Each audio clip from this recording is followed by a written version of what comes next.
This video is brought to you by Squarespace, the all-in-one website platform. More about them later in this video. Welcome back to Biographics. I'm your host, Cosmic Horror Madman Eric Malachite, and today's video is extra exciting. I mean, it's not every day we get to talk about a man who managed to give Caesar a run for his money, right? Radu Alexander is the author of today's story, so show him some love in the comments and let us know who your favorite general or group who opposed Caesar is. With that said, it's story time, so let's get started.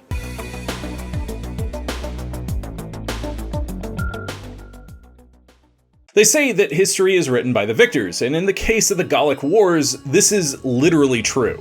The main source for this conflict between the Romans and the Gauls was the general who triumphed, none other than Julius Caesar himself. After he had won the war, Caesar returned to Rome to enjoy a well-deserved celebration, but also found time to write down his account in Commentaries de Bello Gallico, aka Commentaries on the Gallic War, so don't be surprised if the retelling is just a little bit biased towards the Romans. You've been warned. On the other side, the Gauls were hindered from the start by the lack of a unified leadership. Being a loosely formed amalgamation of different tribes, they didn't always play nice together. It took the strength, vision, and charisma of one man to unite them against the Roman Republic. But despite a valiant effort, it was too little too late to turn the tide of war. But still, his legacy lives on as a hero of France and a universal symbol of defiance against a bigger, stronger oppressor.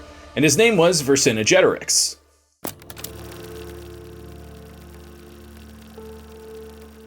First, a bit of background on what started this whole kerfuffle. The region known as Gaul occupied what is mostly present-day France, Belgium, and Luxembourg, as well as parts of Germany, Switzerland, the Netherlands, and a bit of Italy. Although all sorts of tribes inhabited this region, the Romans lumped them broadly into three categories: the Belgae, the Aquitani, and the actual Gauls, who called themselves Celts in their native tongue. Geographically, they were separated by the rivers Seine, Marne, and Garonne, and culturally, they were separated by language, laws, and customs. The trouble started around 58 BC when a Gallic tribe called the Helvetii began migrating south in order to escape Germanic tribes that were trying to muscle in on their lands from the north. Unfortunately for them, the journey south brought them into Roman territory, specifically a province called Transalpine Gaul, and its governor a general by the name of Julius Caesar. The Helvetii asked for permission to pass through Roman lands and were denied, and even though they intended to go around them, Caesar attacked them anyway on the pretense that they were a threat to Rome, even just by being near its borders. Truth be told, there's probably nothing the Helvetii could have done to avoid conflict. Caesar had grand ambitions in mind to conquer all of Gaul, and the arrival of the Helvetii was just the excuse he needed to go to war.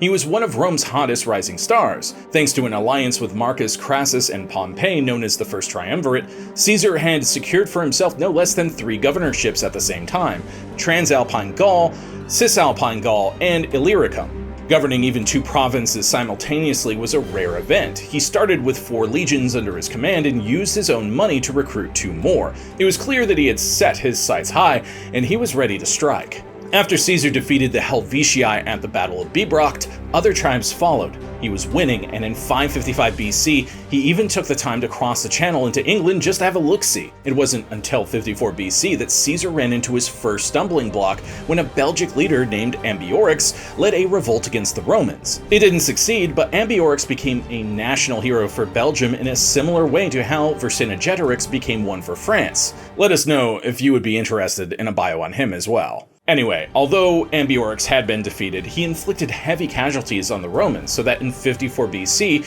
Caesar set out to subjugate Gaul completely and was even more merciless in his attacks. Eventually, he announced that Gaul was now a Roman province and that all those living there must abide by Roman laws and religion. Finally, this was the step too far that made the Gauls understand that in order to stand a chance against the Romans, they would have to unite under the leadership of one man, Vercingetorix.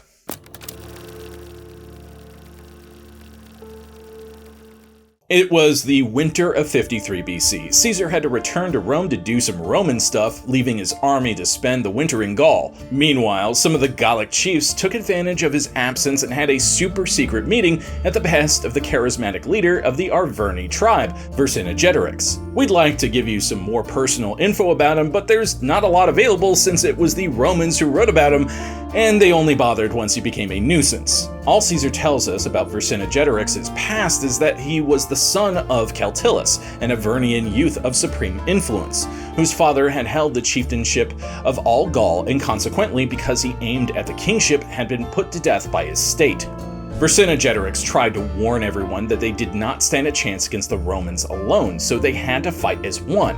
Initially, this wasn't received very well. Again, Caesar informs us that Vercingetorix's ideas got him banished by the chiefs, including his uncle Gabinetio. They felt that their only shot was to play nice with the Romans, whereas a revolt would spell certain doom. But Vercingetorix was not deterred, and using the small contingent still loyal to him, he traveled from place to place, urging everyone to take up arms in the name of liberty. As we said, he was quite a likable guy, so Vercingetorix began amassing a sizable army. Afterward, he sent messengers to other Gallic tribes, telling them to join his cause. He ensured the loyalty of the other tribes by using the Roman tactic of demanding hostages to keep the rest in line, and by enacting strict and ruthless discipline. Minor offenders had an ear cut off or an eye gouged out, while serious crimes were punished with death by fire. Many tribes sided with Vercingetorix because they understood the threat posed by the Romans. We're not going to mention all of them because it would just be a list of hard-to-pronounce names.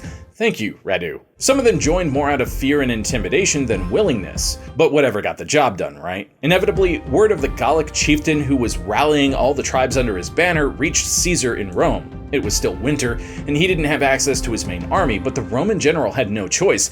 He had to march on Gaul. If you want to set your brand up to take on the modern equivalent of Julius Caesar, then you're going to need an awesome website. And the sponsor for today's video, Squarespace, has you covered. Squarespace is the all-in-one website platform, perfect for entrepreneurs with wares to sell, bloggers with a message to spread, and artists looking to reach the masses with their work. Whether you're just starting out or you're looking for a way to better manage your brand, Squarespace makes it easy for you to create beautiful, professional websites, engage with your audience, and make sure the right people are getting your message.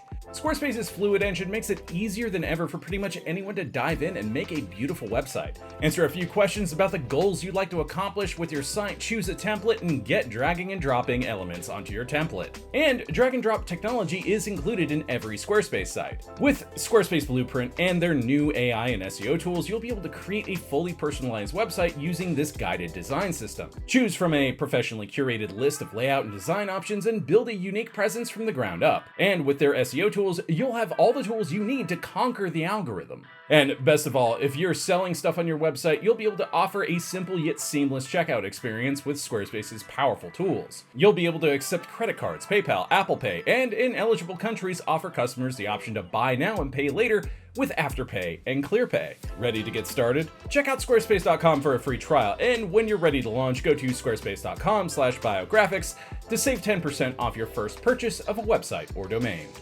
Now, back to the video.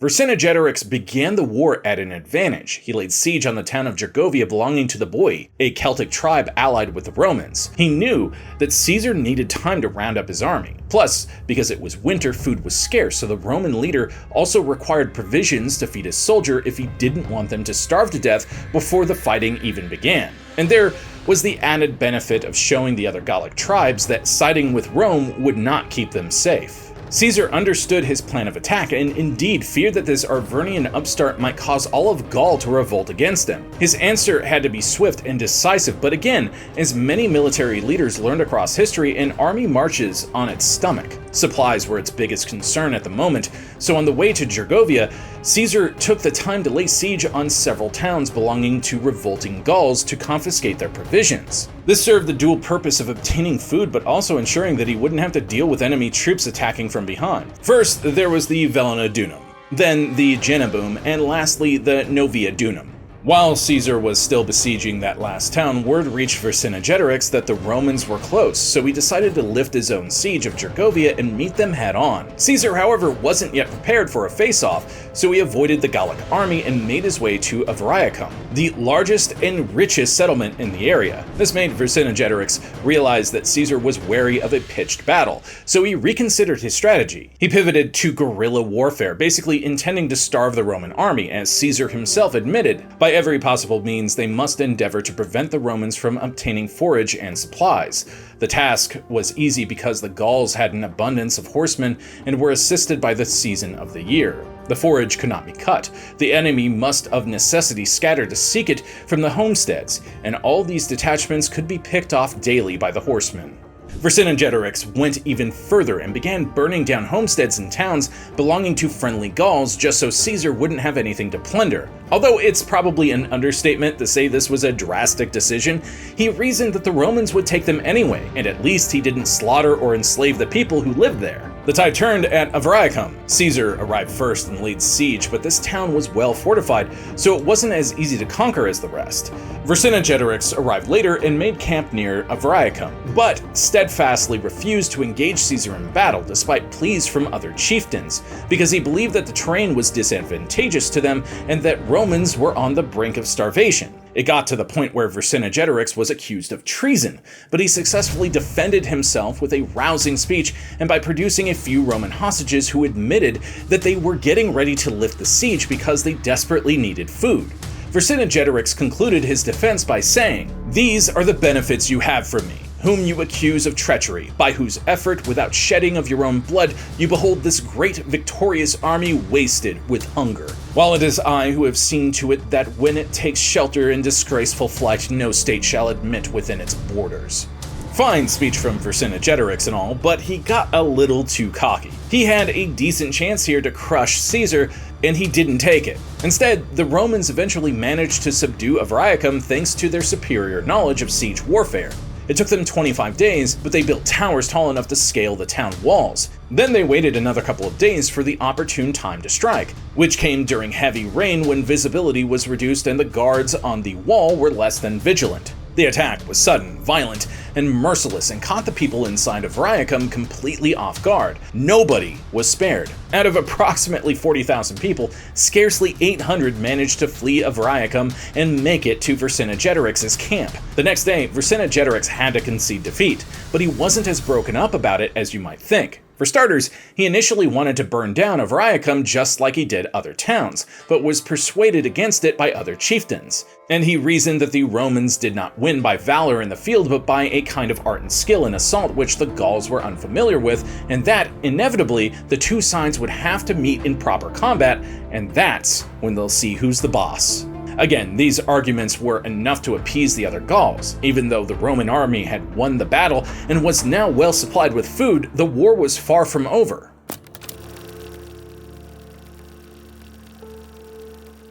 His soldiers were fed and winter was almost over. It was the perfect time for Caesar to press the attack and get rid of Vercingetorix forever, but other matters needed his attention. An important Gallic ally called the Aedui was having a succession crisis and needed Caesar to make the final call on who would be the new chieftain. As much as Caesar hated leaving unfinished business, especially when he had the advantage, he understood the perils of internal dissension, and the last thing he wanted was to lose a powerful regional ally to Vercingetorix. When that matter was settled, Caesar returned to the warpath. He divided his army in two. 4 legions went with his second-in-command, a guy called Labienus, to take on some of Vercingetorix's powerful allies, while Caesar himself commanded the other 6 legions as they marched into Averni territory, towards the town of Gergovia. When Vercingetorix found out about Caesar's movements, he too traveled to Gergovia and, thanks to forced marching, got there around the same time. Gergovia was built on a high mountain, so a head-on charge would be risky and difficult for the Romans. Caesar didn't have sufficient provisions, so a siege was out of the question too. It looked like the two armies would finally clash in battle, but then treachery from the Aedui. The new guy that Caesar put in charge of the Gallic tribe, a man named Convictalanus, was bribed by the Averni to switch sides. He conspired with another guy called Litovicus to turn their army, which was supposed to reinforce the Roman troops, remember, against Caesar. Thus, Litovicus was put in charge of the reinforcements, and on the way to Gergovia, he stirred up anti-Roman sentiment by telling his men that 2 of their beloved chieftains had been slain by Caesar without cause. This was enough to sway the Aedui, but there was one problem. Those 2 chieftains were alive and well, and still on Caesar's side. In fact, when they heard of this treachery, they rode to inform Caesar, and he felt compelled to act immediately, but more diplomatically this time. Caesar took his cavalry, abandoned the camp at Gergovia, and rode fast to meet the Aedui, but with strict instructions to his men not to kill anyone. Once the two sides met, Caesar simply produced the two living chieftains and showed the Aedui that they had been lied to, while Litovicus and his co-conspirators swiftly departed to join Vercingetorix's ranks. The Aedui submitted to Caesar, and he spared them all,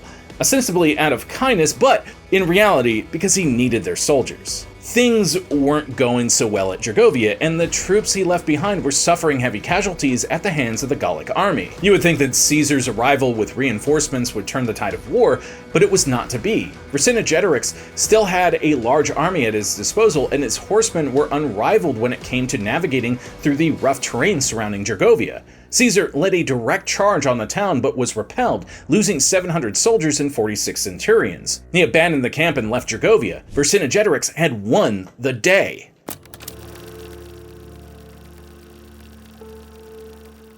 The Battle of Gergovia was over, but the war continued, and both Vercingetorix and Caesar had the same concern: securing reinforcements. There was still a lot of soldiers in Gaul, and both men wanted them to fight on their side. Caesar's immediate concern was securing the alliance with the Aedui, since he knew that Litovicus would keep trying to turn them against him. Then he planned to regroup with his second-in-command, Labienus, who had been busy fighting the Senones. Unfortunately for him, he was unsuccessful in retaining the loyalty of the Aedui, who ultimately decided they liked Vercingetorix better. Other tribes joined the Avernian leader as well, and he sent them out to fight the Gallic tribes, who stayed loyal to the Romans, to prevent Caesar from gaining any substantial reinforcements when the next battle was due. Although if Vercingetorix had his way, that would not be for a while, if ever.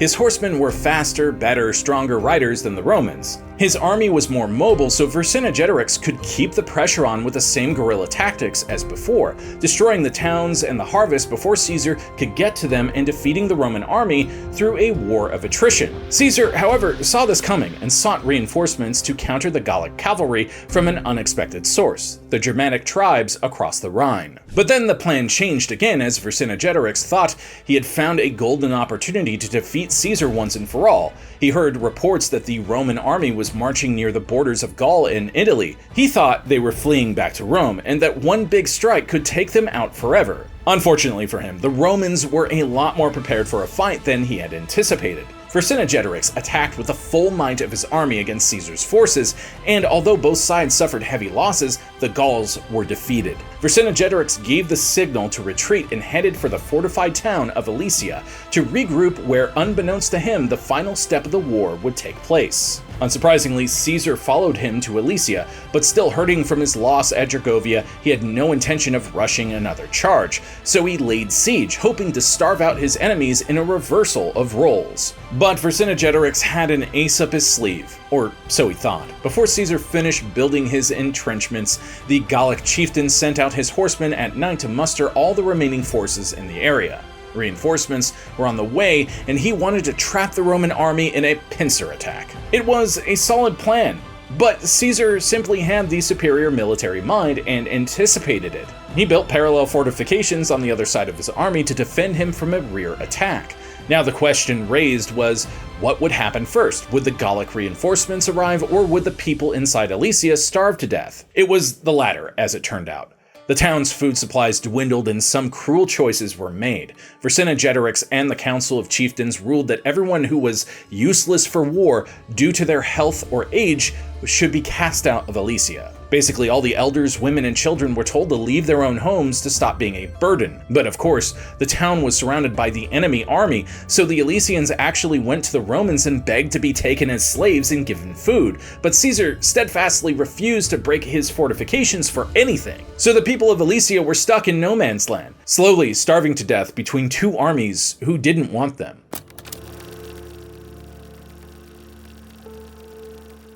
As heartless as this strategy was, it worked for Vercingetorix. His army held the town until reinforcements arrived from all over Gaul. Caesar named over 40 different tribes that sent soldiers to the fight, estimated that they numbered around 250,000 infantry and 8,000 cavalry. This was likely an exaggeration to boost his own reputation. Remember, it's Caesar's personal account we're relying on, but still, you get the idea. It was a massive battle. The first attack was the obvious one. Both Gallic armies attacked at the same time, trying to overwhelm the Romans from both sides. However, the fortifications held and they backed off. After that, the Gauls attacked at night, after spending the previous day making ladders and grappling hooks to try to scale the Roman walls. This attack led to heavy casualties on both sides, but once again, the Romans were able to fend them off. For the third attack, the Gauls decided to strike at an outer Roman camp that had not been placed inside the fortifications because it was located on a steep hill. The charge was led by one of Vercingetorix's kinsmen, Vercingetorix, the Avernian, who took 60,000 Gauls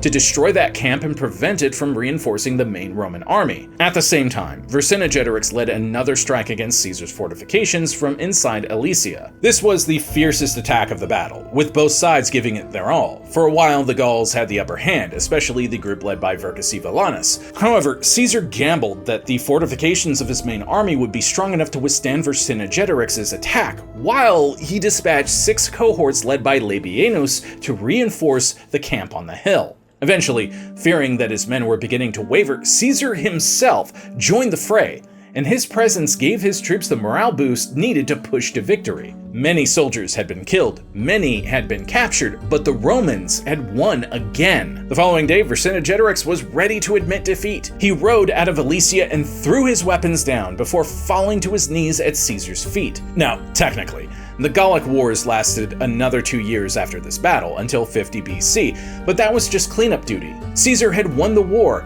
at Alesia. Historian Cassius wrote that Vercingetorix hoped for mercy from Caesar, maybe even a pardon. Whether this was true or not, we cannot say, but he certainly did not find it. Caesar had Vercingetorix put in chains and sent to prison in Rome. That is where the Gallic chieftain spent the final 6 years of his life, as Caesar was saving him for a special occasion, specifically the triumph that was held in his honor in 46 BC. During the festivities, Vercingetorix was executed in public, some say by strangulations, others by beheading.